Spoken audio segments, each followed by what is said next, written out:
Welcome to my channel. This is JC Rock and Metal Reviews. My name is John and I will be continuing with my top 50 albums that shaped my musical journey.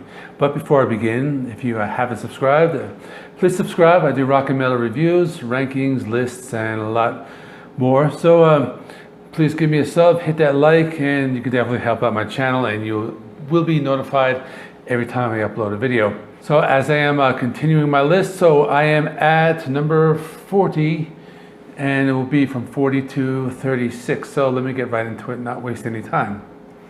So coming in at number 40 is The Doors, their debut album, because this one came out in 1967. This is probably one of the older albums that I have on my list.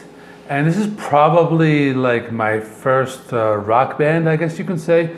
I started listening to them at when I was around like 10 years old or something like that. So this is a band brings back a lot of memories for me. You know, I used to listen to these records in my basement a lot. We had a record player, you know. I was very young, 9 or 10 years old, and I just love all of these songs.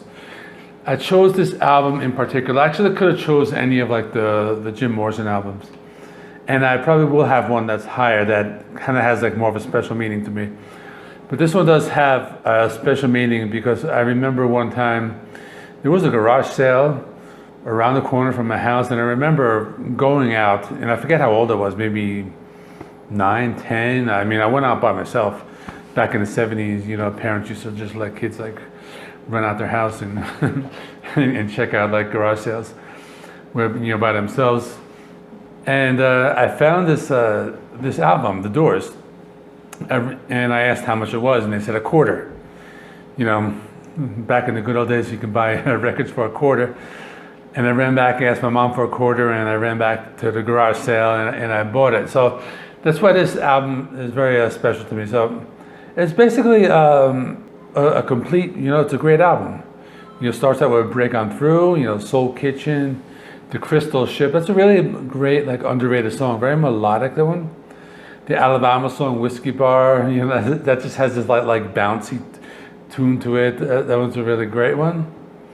And basically everything, and then the last song, The End, an 11-minute song, which is probably like not very common for bands to record 11-minute songs, but it's just a slow, just really awesome, very memorable. There's a lot of, you know, great riffs, and this is just a great album all throughout. So let me move on. And at number 39, I have Iron Maiden's Peace of Mind. Now, there will be other Iron Maidens a lot higher. This is actually my favorite Iron Maiden album, but I think I came to appreciate it like later on in life. Like when I was younger, I had this album, I liked it, I listened to it a lot, but there were a few others that I think I liked a little better than this one. But the main song is The Trooper, and this is a really great song. It's a fast song, you know. This is one that I used to like play on the guitar a lot. You know, me and my brother used to jam out. He plays the drums, I play the guitar. And, you know, I've tried playing this like in these past few years, and I keep remembering how fast it is like to kind of keep up. So that's an awesome song, but there's also a lot of like melodic songs. So we have a Flight of Icarus, and we have Still Life and Quest for Fire, and ending off with those really like melodic, like with those like Steve Harris, like great bass line songs, To Tame a Land. So like I said, this is, for me, it's a perfect Iron Maiden album, but when I was younger, like I probably didn't appreciate it as much. If you have the reissue, check out Cross-Eyed Mary, the Jethro Tull cover. That's like one of my all-time favorite covers of all time. And that's it, let me move on. At number 38 is Queensryche with Operation Mindcrime. And this is like almost like a perfect album. I don't even like having it so low, but there's just so many other great albums that like meant a lot to me. This is probably my, I don't know if it's my favorite Queensryche. I might like Empire like as much, but this one does bring back a lot of memories because it is one of the first metal bands I did get into, you know, once I started moving like away from the hair metal into like exploring like some of the more heavier stuff. And I got this, and this is just a great, you know, perfect like album almost.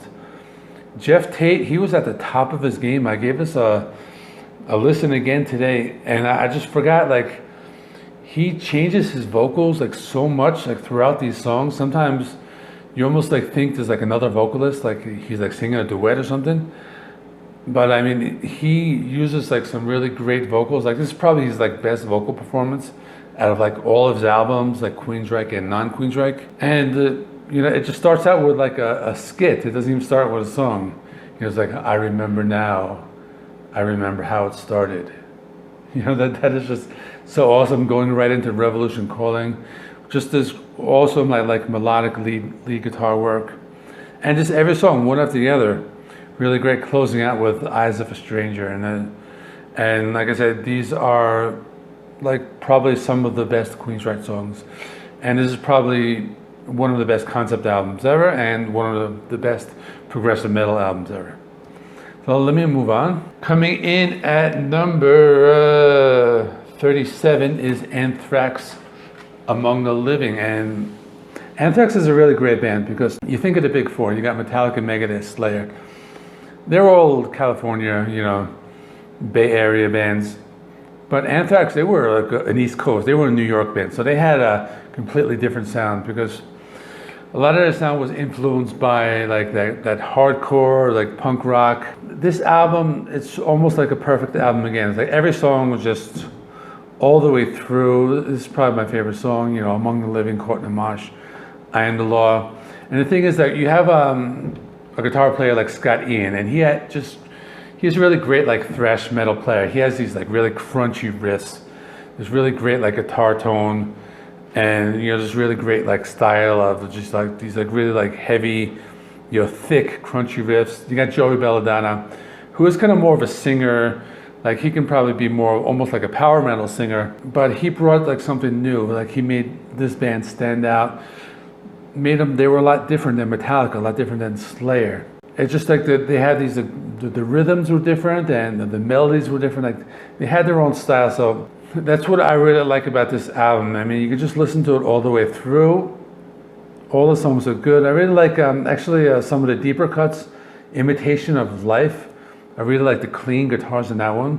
I was listening to that one today. And you know, I think that they were like one of the first thrash bands to kind of like bring in like the clean guitars and just have that sound. I'm gonna do one more. This is at number 36 is Moving Pictures by Rush, and you can see the vinyl right behind me. I mean, I'm still gonna put the image up there. And this was sent to me by my friend Aaron. You know, I'm still very appreciative of Aaron sending me those records because, you know, I'm just starting on my vinyl collection.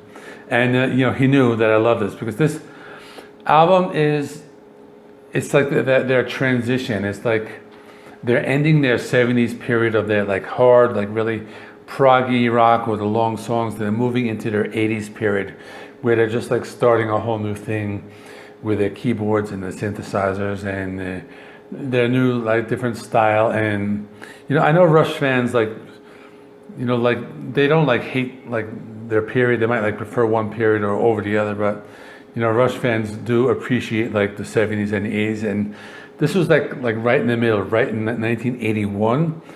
And this was like the album that was, you know, like half of the 70s prog rock and then half of that like 80s like synth, you know, prog rock. And just every song was great. Limelight, Tom Sawyer, Vital Signs, YYZ, one of my favorite instrumentals of all time.